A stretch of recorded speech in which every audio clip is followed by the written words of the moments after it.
Assalamualaikum warahmatullahi wabarakatuh, Cik dan Puan. Baik, di siang hari ini siang menjelang sore ya.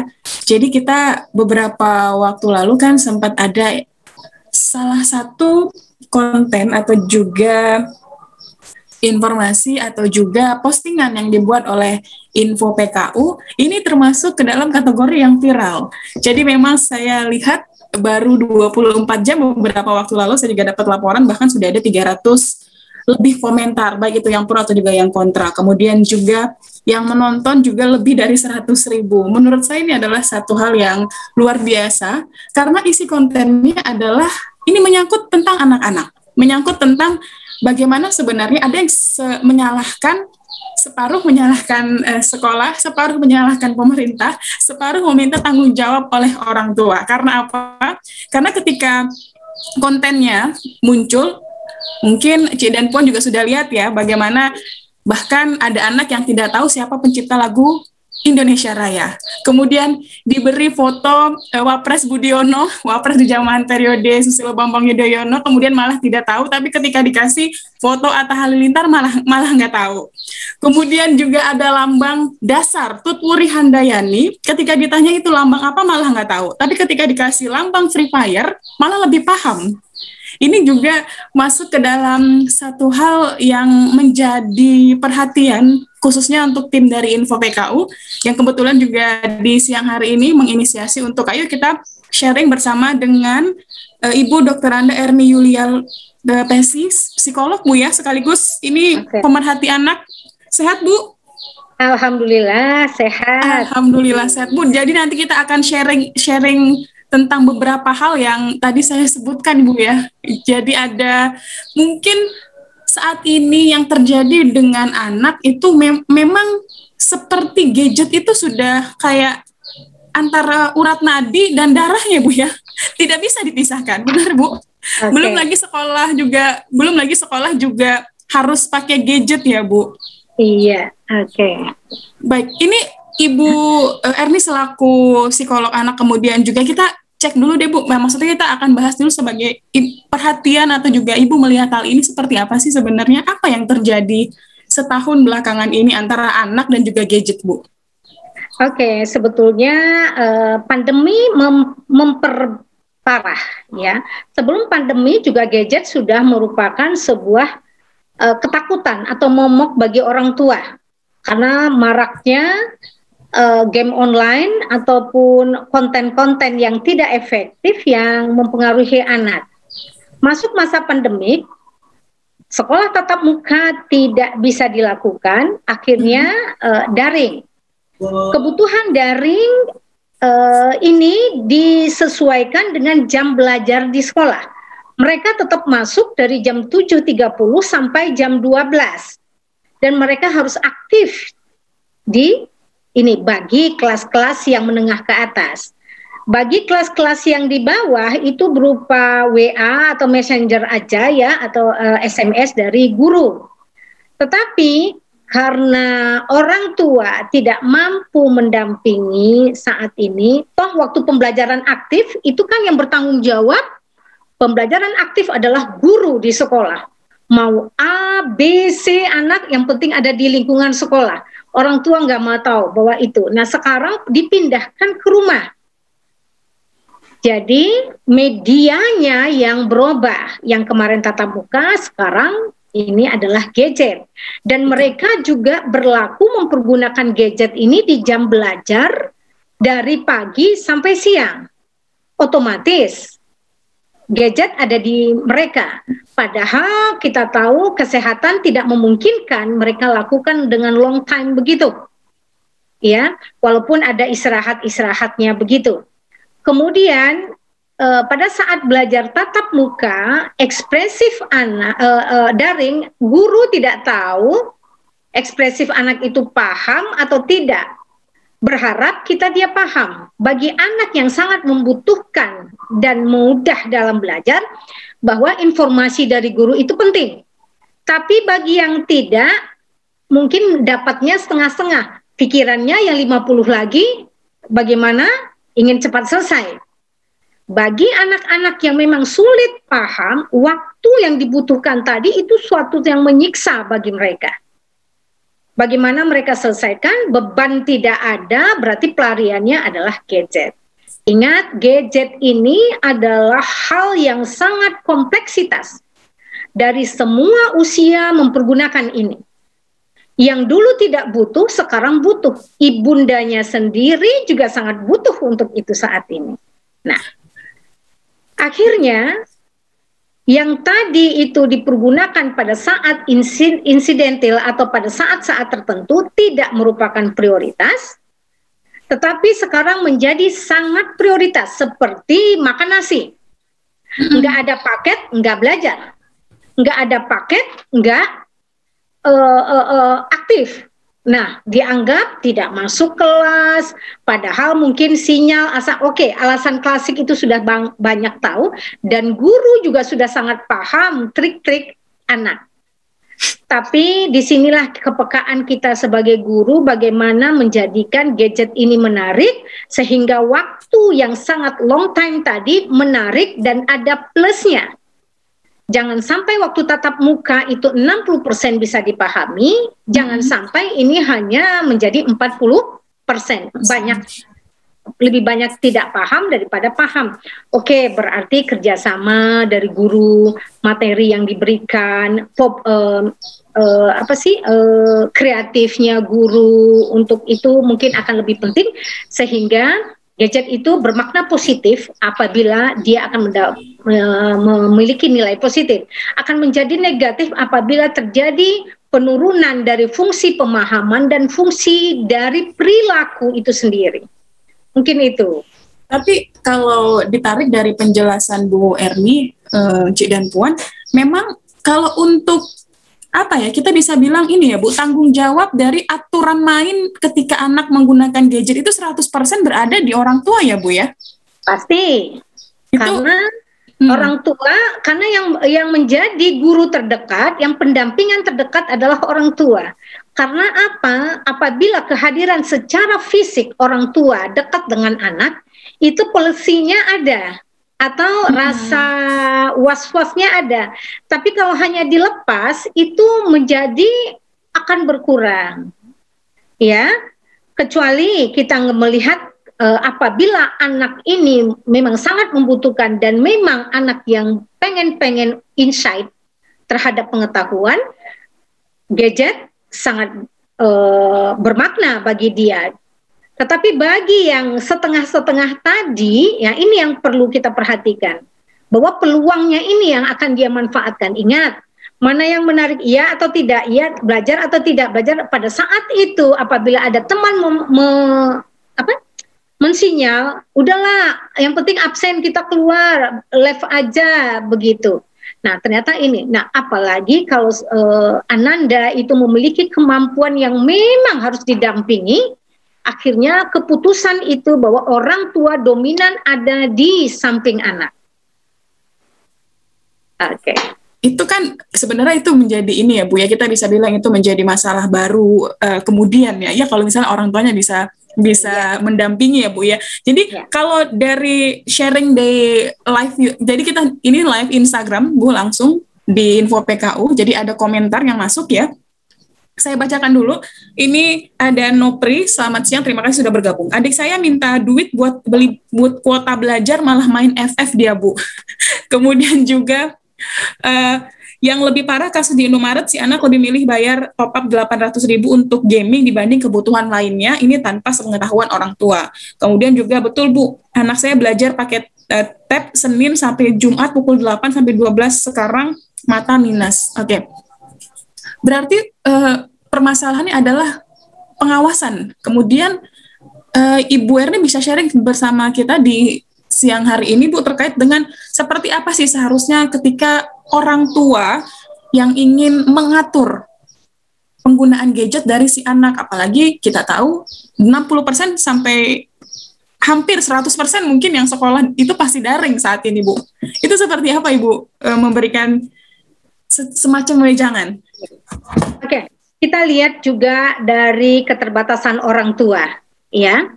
Bagi ibu yang tidak bekerja, ya, berarti itu bisa mendampingi mungkin 100%.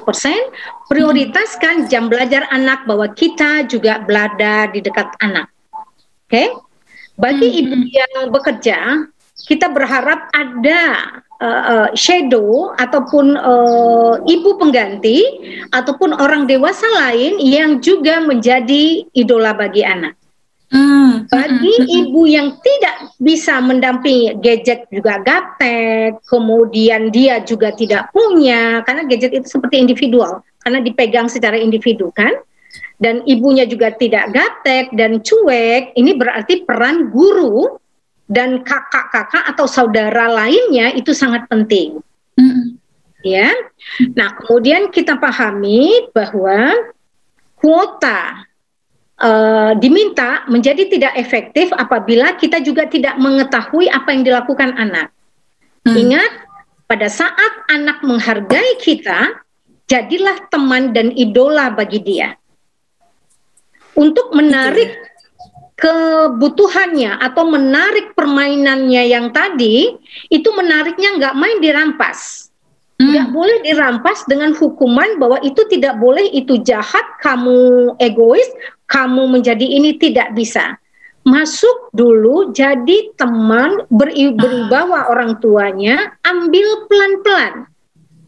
Merampas tidak bisa, karena permainan yang disenangi apabila dirampas, dia akan seperti anak kecil meraung-raung atau bisa histeris atau bisa sakit hati terhadap kita, membuat bahwa kita jahat, bahwa ibu tidak peduli, ibu tidak care dan segala macam. Ingat bahwa jadilah sahabat, jadilah teman, jadilah guru, jadilah pendamping, ambil pelan-pelan, masuk dulu dengan apa yang dia lakukan, kemudian nego kita. Mama juga suka loh. Coba kakak mau suka apa ya? Mau buat ini. Oke, carikan mama nak. Baru tarik pelan-pelan.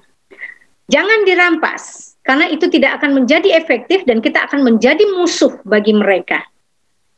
Itu ada, ini semacam apa ya Cik dan Puan, ini adalah semacam trik ya Bu Erni ya, ketika memang ingin mengatur penggunaan atau juga bagaimana Anda tidak kesulitan dan juga tidak berdampak ke belakangnya. Ketika tadi dirampas, ya otomatis nanti dia akan antipati ya Bu ya, atau juga nanti akan malah akan tidak menyukai pola atau cara yang dilakukan oleh orang tuanya ya Bu. Ya, oke.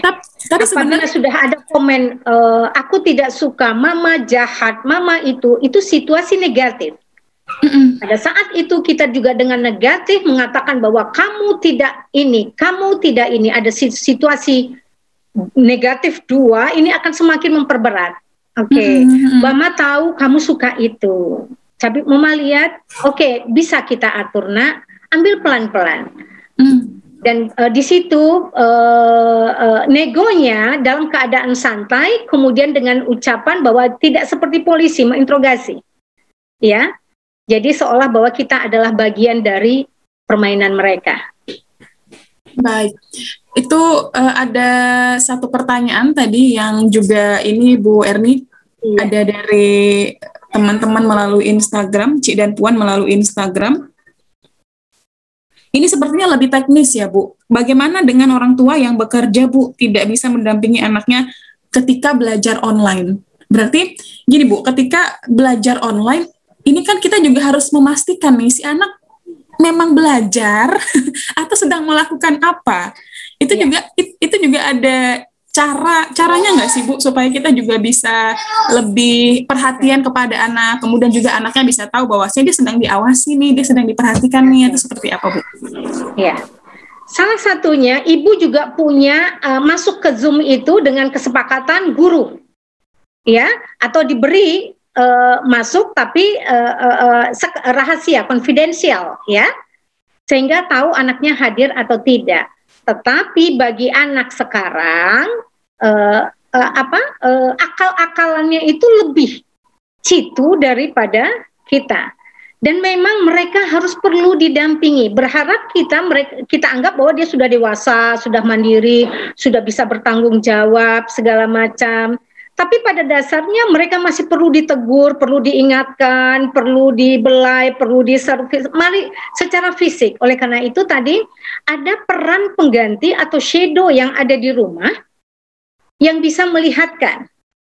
Bisa apakah oleh kakaknya atau jam kerja yang bisa dibagi dengan si ayah, atau kalau memang tidak bisa sama sekali, bahwa guru juga menjadi kan idola bagi si anak, sehingga dia akan rindu ke ibu gurunya, dia akan suka kepada gurunya dan berusaha untuk masuk ke link gurunya, sehingga energi guru itu diharapkan lebih tinggi, lebih kuat, membuat anak bisa bertahan untuk tetap melek terhadap pembelajaran yang ada gitu.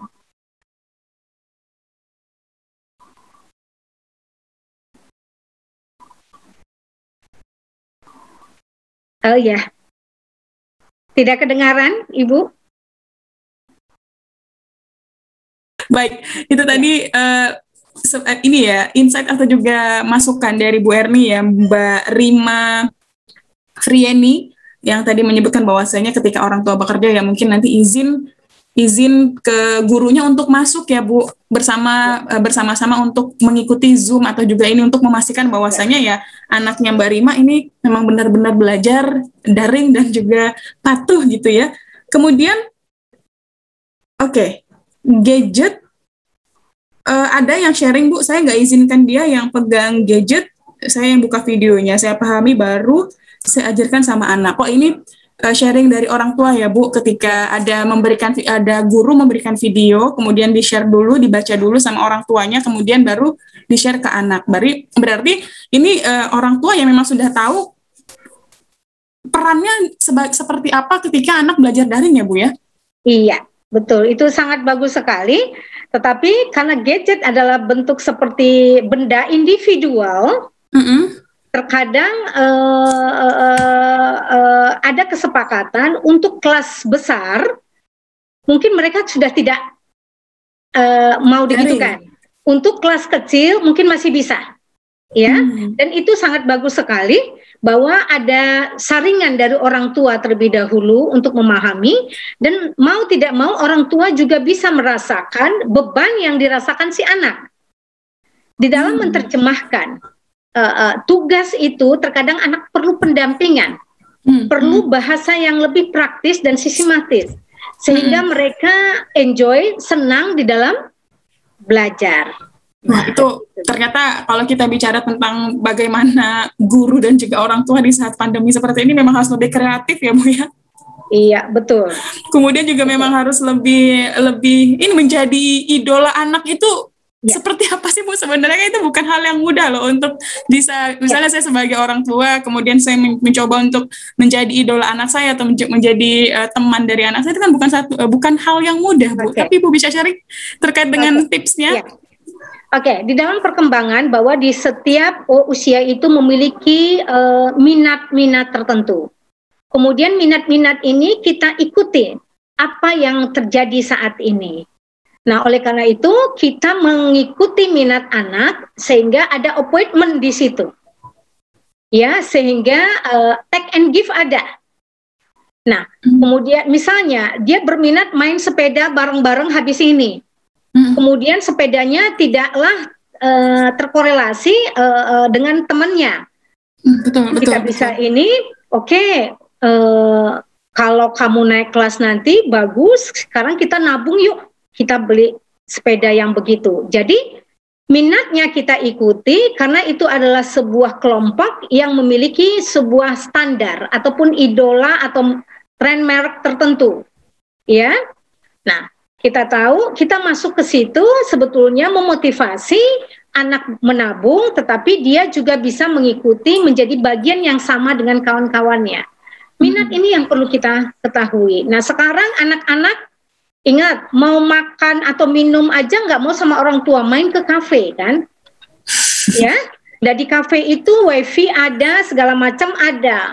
Beli kopi segelas, tapi mainnya lama-lama. Iya benar-benar. Jadilah teman untuk juga ngopi bareng gitu. Oh, diajak ngopi ya orang tuanya, Bu ya. Ya, karena apa? Jadi kalau ngapain kamu keluar begitu kan? Atau teman-temannya diajak ke rumah bagi yang punya wifi, carilah sebuah aktivitas dan orang tua juga kembali muda seperti anak-anak. Tetapi kewibawaan tetap dijaga gitu. Jadi friendly lah. Jadi tarik ulur, kapan kita masuk, kapan kita keluar, bisa jadi ayo kita camping. Pakai mobil om aja, oke. Pada saat camping dia pasang tenda, bakar-bakaran. Jadi nggak usah bakar-bakaran lagi, ambil aja makanan box, bawa, tapi di alam terbuka dia punya aktivitas, gadgetnya pasti hilang. Oh, maksudnya berarti pasti terhindar. Terhindar. Berarti memang ini ya Bu, untuk kita tidak bisa memaksakan kepada anak apa yang kita kehendaki kalau kita sendiri tidak memperhatikan ya Bu ya. Ya. Kurang lebih seperti itu, Ci dan Puan. Jadi kalau misalnya mungkin ada beberapa hal yang membuat Ci dan Puan kayaknya pusing ya, anak saya begini. Mungkin kita juga sebagai orang tua introspeksi ya Bu, apa yang salah dengan kita gitu ya Bu, apa yang kurang dari kita terhadap anak gitu ya Bu ya. Pada saat kita memindahkan objek tanggung jawab kita ke gadget dulunya, bahwa pada saat gadget anak aman, tidak ribut, tidak berkelahi segala macam, kita coba memberikan itu tanpa ada komitmen awal. Sehingga bahwa gadget pun menjadi hal tidak bermasalah bagi anak. Kemudian pada saat situasi bahwa gadget itu tidak penting, semua komunitas yang ada di rumah juga tidak memakai gadget. Gitu. Ya. Oke, baik. Nah, Bu kita lanjut Bu. Oh ya, sehingga anak tidak melihat. Nah, papa minimalkan kerja kantor itu dibawa. Ini ya ini uang ini papa nanti nih meeting ini segala macam kan, sehingga anak itu tidak bermakna. Ingat, anak itu masih di bawah orang tua dan seharusnya perintah orang tua itu masih disegani sama anak. Tapi sejauh bahwa tidak ada deal dua arah, win-win solution atau take and give, mereka biasanya menyukai mana yang dia suka gitu. Jadi kecenderungan menjadi egosentris. Dia akan lakukan apa yang dia mau, dia tidak akan lakukan apa yang dia tidak mau. Padahal yang tidak dilakukannya itu adalah kebutuhan dia. Betul. Baik, Ibu, ini sebenarnya kita juga butuh semacam ini ya Bu, discuss kita bersama, karena tadi yang di awal saya sebutkan, memang permasalahan gadget ini kita balik lagi ke orang tua.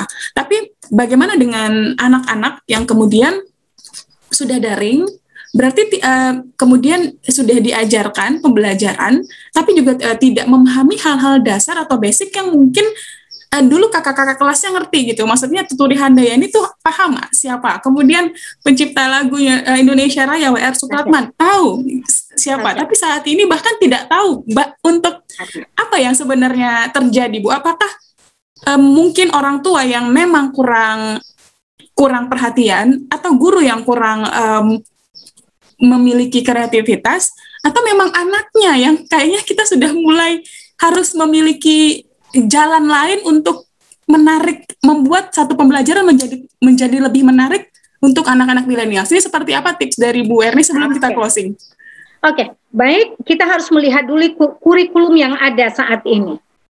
Apakah itu menjadi bagian push pada saat kita menghafal atau mengetahui sejarah? Oke?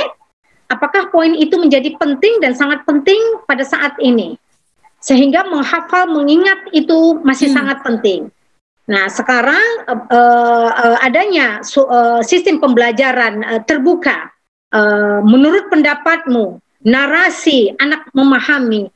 Menurut Ibu, pada saat usia anak masih konkret, operasional, yang masih perlu melihat ini bendera Indonesia, warnanya merah putih, ciptaannya ini lagu Indonesia Raya, konkret dan dipahami, itu masuk kepada konsep dan sebuah mata pelajaran yang komprehensif.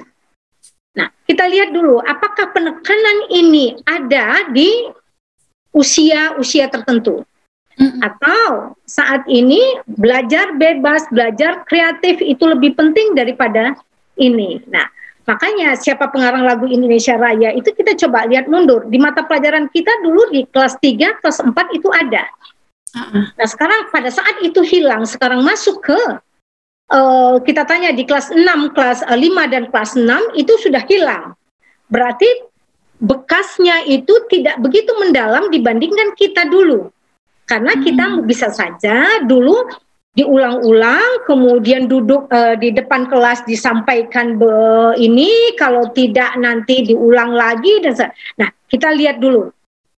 Ya, kurikulum yang ada, kemudian banyaknya informasi yang masuk, kartunnya kah atau ininya kah, atau kurikulum ada tetapi yang menarik itu yang mana, menarik kartunnya kah atau yang ininya kah? Berarti apa? Kita pun harus memberikan packingan atau kreativitas terhadap pembelajaran ini dengan mencoba mendekati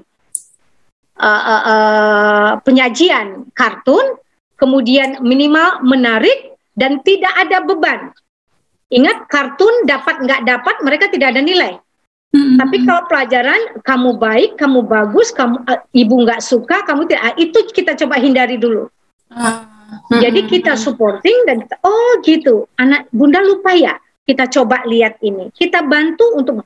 Kok lupa? Kemarin kan udah mama kasih tahu. Kok nggak hafal? Kemana otakmu? Nah, berarti apa? Suatu penilaian yang sudah negatif, tidak suka. Dia akan menjauh terhadap informasi itu. Dan apabila diberi tekanan dengan sebuah sanksi, itu makin sulit untuk dipanggil. Baik, Bu Erni, kita punya waktu yang sangat singkat ya. Pertanyaan di melalui Instagram juga cukup lumayan ini feedbacknya, bahkan ada yang nanya bagaimana untuk mengatur gadget anak usia dini, tapi kita tidak punya waktu terlalu banyak ya Bu ya. Jadi Ibu, kalau seandainya ada yang mau konsultasi dengan Ibu itu bisa melalui apa? Kemudian juga sebelum kita conclusion untuk hari ini Bu. Oke. Bisa melalui mau konsultasi boleh via WA kalau memang jauh dan tidak bisa tatap muka di 0812 75 42617. Ya, 0812 75 42617. Apabila ingin untuk mengetahui karakter Ananda, kemudian potensi yang dimiliki dan apa yang perlu kita tingkatkan. Ibu selalu menyebut bahwa itu bukan kekurangan anak, tetapi di kelebihannya itu ada yang perlu kita tingkatkan. Inilah yang perlu kita lihat dan kita bantu bersama-sama. Pada saat anak tidak bisa keluar sendiri, orang dewasa lainlah yang bisa mengeluarkannya dan menerangkannya dan menjadikan dia adalah teman atau sahabat tadi, sehingga apa yang kita berikan dia suka dan dia senang, dan kita akan didekati dan tidak dijauhinya. Baik, Bu Eri, terima kasih. Saya selaku host dari Info PKU Dina Sanjida, terima kasih untuk Anda di siang hari ini yang bergabung bersama kami melalui live Instagram bersama dengan Bu Erni Yulial yang juga sebagai pemerhati dan juga psikolog anak. Bu, sukses, sehat-sehat. Kita bertemu di lain waktu. Oke. Kami tutup diskusi siang hari ini. Ji dan Puan, Assalamualaikum warahmatullahi wabarakatuh. Waalaikumsalam warahmatullahi wabarakatuh.